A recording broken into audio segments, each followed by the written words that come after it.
now. So welcome everyone. Today's podcast and YouTube video, depending which platform you're watching on. I've got two guests today. One, Jason Smith, and I'll let them both kind of introduce themselves a little bit more here in a minute. But Jason is from Oklahoma and is the National Disaster Assistance Response Team Chairman. And then Clint Dempster. Clint is the president of Lodge 52 down in Thibodaux. And what we kind of want to have a discussion on today is about DART and what the National FOP and the FOP in general, what role we played in Hurricane Ida before and after. So to kind of start things off, first, I'll let these guys go ahead and introduce themselves a little bit more. Jason, if you want to go ahead and go first. Sure. Like previously stated, I'm Jason Smith with the Oklahoma Fraternal Order Police and National Chairman of the Disaster Area Response Team. We developed that team about 2 years ago under the leadership of President Yos, and we've had some successful deployments. Okay. And Clint? Yeah, Clint Dempster. I'm the president of Lodge 52, like Darryl said, here in Thibodaux, and also serve as the public information officer for our department. Okay, good. So just to give a little background, and Jason may want to expound on this a little bit, and I'll talk about our history in Louisiana for back in 2005 with Hurricane Katrina and Hurricane Rita. We saw through then Louisiana President Yos' leadership that there needed to be some type of assistance for officers after a major storm or a tornado or any event that happened. And so I think that's where the development of what has now grown into what Jason's talking about, the National DART Team, grew into, that we tried to put together something here in Louisiana for an after action influence. But the problem that we ran into was that when the storm was over with, the members that were supposed to be manning the disaster assistance, well, they were having to work the storm or work in shelters or doing things that kept members from, being able to engage the process. Because here in Louisiana, one of the things that we definitely know is that even though a hurricane hits southeast Louisiana like it did last time, it's a statewide effect because of people evacuating, people that are leaving, to get out of harm's way. And that puts a strain on those of us that work in central and north Louisiana. So it binds us up where we can't have that immediate response, on the backside. So Jason, can you kind of talk about the development, on the backside of what they're doing nationally because of that? You bet. So after Hurricane Katrina, then the need was definite. A lot of states stepped up, Oklahoma being one of the first. Under President Ron Bartmeyer at the time, developed a DART team because we saw the need and that the officers at those locations and around the country weren't being taken care of by brothers and sisters in the way that we wanted them taken care of. So we basically started with a trailer full of grills and stuff to cook with, and waited for the next disaster. Our first deployment was in Joplin, Missouri, when an F5 tornado devastated that community. And then Missouri saw the great response that we did and joined in with us and bought several pieces of equipment to supplement ours and for us to supplement them. And the teams really grew from there. I know that there's a lot of states that have previously got involved with that and that are still purchasing trailers because they see the benefit of helping our members when they need us the most. 2 years ago, President Yos approached me with the idea that we make this go national, that a national response was appropriate so that we could utilize members from all over the country and that could come into these devastated areas and help hold our brothers and sisters up whenever they're having to work so hard to hold themselves up. And so we developed that. We obtained some great equipment. We built a 53-foot NASCAR hauler that's a mobile kitchen. We have a 26-foot mobile kitchen that we used in Thibodaux. And then we have several support trailers that are both owned by the national FOP and participating states around the country. New Jersey brought their trailer, Arkansas brought manpower and supplies, and it really just everybody rolled their sleeves up, pitched in, and the response was overwhelming. The volunteers that we got to come in over what turned into a pretty long deployment. I know that during Hurricane Sally and Hurricane Laura last year, our deployments were around 6 to 7 days. But in Thibodaux and in Lafourche County, we were there for quite a bit longer than that because the need was there. And so we were real happy to have that equipment. We've had some great donors, some great sponsors, as you will, that have helped us fund and build this project without using member money. But it has been a true labor of love. And we certainly are proud to represent the FOP at those disasters. So before Ida hit and kind of in the preparation for it, I had been in contact with Jason to try and figure out, okay, so when this happens, it's kind of a lot of like a wait and see game. Jason's contact with me being state president was, hey, we're ready. You just let us know where to go. And somewhere before landfall, I reached out to Clint and we were just talking, which is something I commonly do. Reach out and talk to those lodge presidents of the areas that, we're anticipating landfall. And Clinton, one of our first conversations, he told me, he said, I hate to say it, but if it comes down to it and it comes to us, he said, we'll make sure to get a location for y'all here at the PD and save some real estate for them to come, for the National DART to come in. So Clint, you want to kind of talk about on your end about, what from Thibodaux's lodge, did y'all see out of FOP's DART?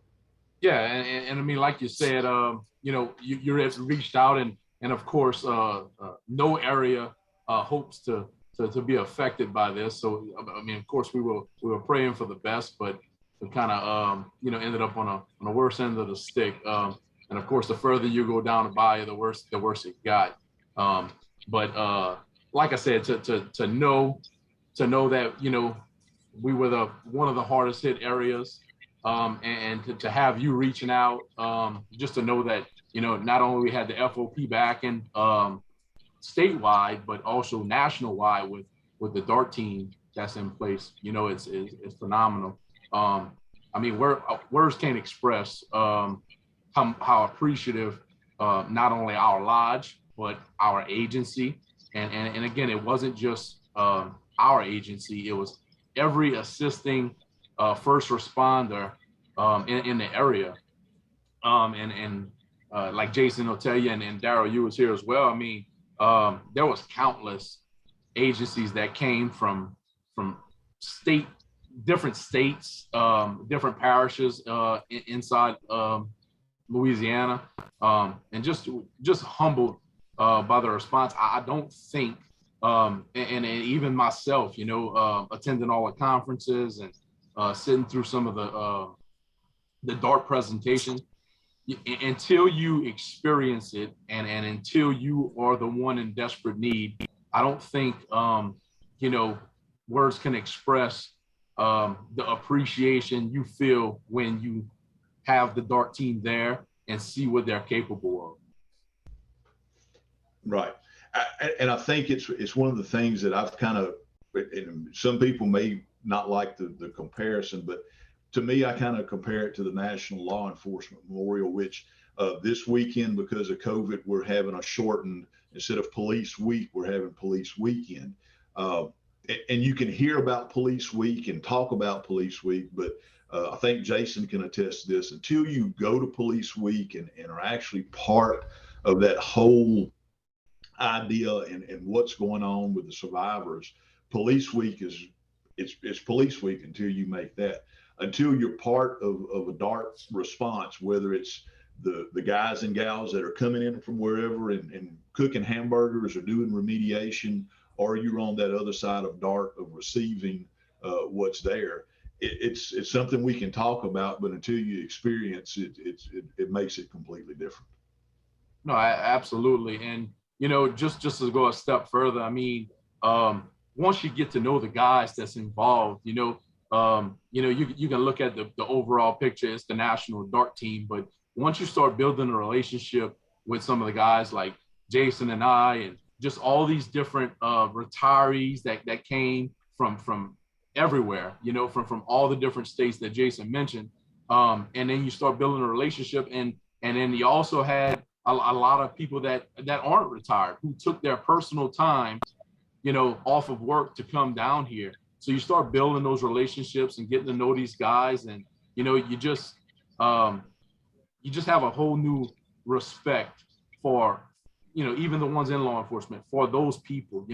It just makes you want to be a better person, a better police officer, and to want to help people and return that favor. Not that we can ever return the favor, but it just makes you want to be able to be involved, and just try as much as you can to do what you can for your community and other surrounding communities that's been affected by natural disasters. Right. Absolutely. We had members from Alabama, Arkansas, Connecticut, DC, Indiana, Louisiana, Missouri, North Carolina, New Jersey, New York, Ohio, Oklahoma, and Tennessee. I'm sure I'm missing one or two in there, but the response was just amazing and humbling. The members that came to me during the conference and said they wanted to be involved with this project, they showed up, and we couldn't have done it without them. And it's just so amazing, the brotherhood and the fraternalism of driving from, we had a member, Kevin Vernon, drive from New Jersey straight through. He was getting there pulling trailer as fast as he could. And it was just such an honor standing shoulder to shoulder with those guys, serving those who protect and serve. That's who we are.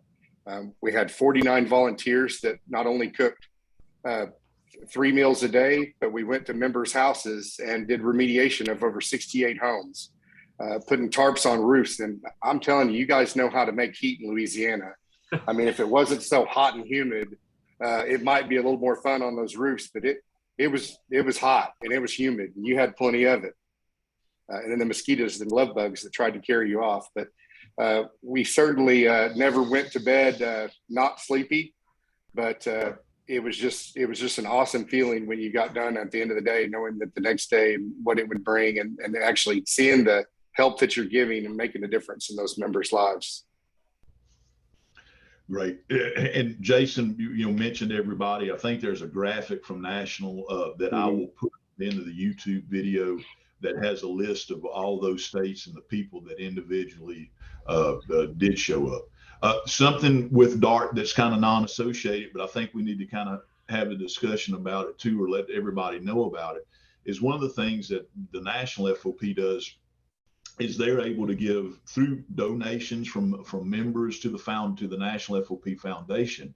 They're able to give $500 to members that are displaced from their home, that own their own home, and they're having major catastrophic damage. Not that you left overnight because electricity went out, but the members that had a tree go through their roof, or some just catastrophic incidents like that, where $500 isn't going to repair your roof overnight, or it's not going to do anything, but it helps that member with some type of immediate assistance that we're doing. Right now, we are going through those on the state level and trying to get those checks out, working with the national board as fast as we can. And the number for that is application submittals is over about 350 applications that have been submitted right now. And so we're going through those to get them out. And I'll make sure to put a graphic up at the end too, and in the notes and description, about how anyone can make a donation to the National FOP Foundation or to Louisiana's foundation and earmark it for national. We'll make sure to get the money to them because this benefits that monetary donation. It also benefits what Jason and his team comes into and does for hamburgers and remediation. I know we have some corporate sponsorships with UPS that helps do that as far as the national. We also have Lowe's as a big help and sponsor with the remediation. Are there any other big sponsors that we need to mention, Jason, as far as Yes, sir. SF&G Insurance Group out of New York were the first ones to step up and make a large donation to help purchase this trailer. Aetna has been a great partner for us. Like you mentioned, Lowe's, FirstNet, AT&T FirstNet, and many state lodges have donated quite a bit to bring this to reality. Alabama, Missouri, Nashville, Tennessee Lodge, Andrew Jackson Lodge. There's a lot of lodges, state lodges, that are represented on the trailer with stickers that helped us make this dream a reality. And Lowe's really stepped up for us in a big way by giving us those remediation trailers. They're 17 or 18 feet trailers. I'm not sure the length. They're little tandem axle trailers, but they're just loaded completely down with chainsaws, every electric power tool you can think of, and tarps and everything else. And they donated those to us, 3 of them, so that we could station them around the country, California, East Coast, and then the Southern Coast, which would be Louisiana. And really, but it doesn't run on hopes and dreams. And we need to, if there is any extra dollars to donate, we need members to step up. We spent $21,000 that I know of just in the response for food and supplies, and that doesn't include some of the other expenses. And so they aren't cheap. The deployments aren't. We fed 250 to 300 people 3 times a day. And then when the military came in and asked us to feed them, we upped that by 150 twice a day. And so we were happy to do it, but we need the members to consider us when they're donating money, because those deployments aren't cheap at all. Right. Like I said, we'll make sure to put information in the video description, the podcast description, and the places for people to make donations. So, gentlemen, kind of in closing, I wanted to make it a short one, nothing that's long. I appreciate both of you, Jason and Clint, taking time off of a Thursday morning for us to do this. Again, I know I made the correlation earlier between going to a disaster and going to police week is something that you need to experience. And I hope we never do, but if something happens outside of state, I feel sure Jason, Louisiana will put a response team together to go and help you and your guys working in that modified NASCAR hauler as quick as we can. Yeah, that's a fun piece of equipment. It is. Clint, you got anything on the backside you'd like to say? Yeah, just like I said, until you're the one on the needing end, you can't have a true appreciation of what DART is and what DART does. And like I said, we all hope that no one ever needs DART, but just to have just to have the comfort of knowing that is there. And there, you being the state lodge president for Louisiana, and I'm sure Oklahoma and every other state within the United States, those presidents are reaching out and doing things outside the scene that no one knows about, and preparing just to have it all done for whenever we are in need, and just to have that. Like I said, it's a comfort for myself, the department, and everybody that benefited from it. So to the guys out there who think that this will never happen to us, I just want you to know that it's very possible, and the DART team will be there. And again, like I said, I can't speak enough of how much of a great experience it was, and how much they really helped out our city and all first responders in our area. All right. Well, thank you, Clint. Thank you, Jason. I appreciate both of y'all taking your time out to be with me today and do this. Stay safe. Have a great weekend. And to everyone else, be sure to listen for our next podcast or our YouTube video, and we'll be sure to put it out on social media and email for you to take great advantage of being a member of the Fraternal Order of Police. Thank you, Darryl. Thanks for having us. Thanks, guys. Hey, Thanks. no problem.